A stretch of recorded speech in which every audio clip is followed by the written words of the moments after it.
Today, South Carolina's school superintendent, or the superintendent of education, I should say, addressed the death of Colleton County student Renaya Wright. She answered questions about the state's school violence policies and procedures.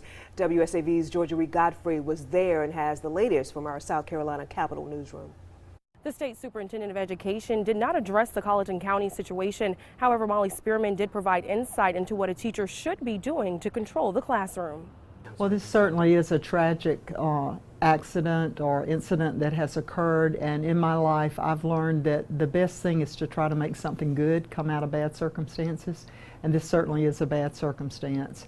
In a small meeting Friday, 2 days after the death of Renaya Wright, Superintendent Molly Spearman outlined what's currently in place in South Carolina schools. Each school or district is required to have a bullying policy that clarifies how those student complaints should be addressed.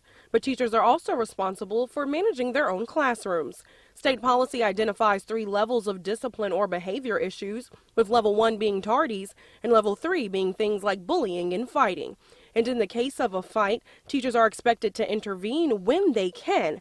If not, a school resource officer would be the next person in the chain of command.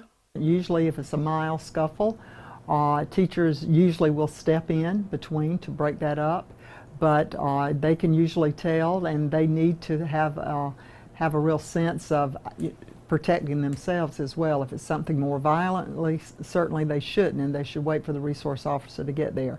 In order for teachers in South Carolina to be certified, they have to be trained on discipline, bullying, and harassment. However, there are no state requirements for substitutes. In Columbia, Georgia Reed Godfrey. The State Department of Education will be looking into how to improve conditions at schools to prevent these types of fights. They say changes will depend on whether the investigation reveals any shortcomings in state policy.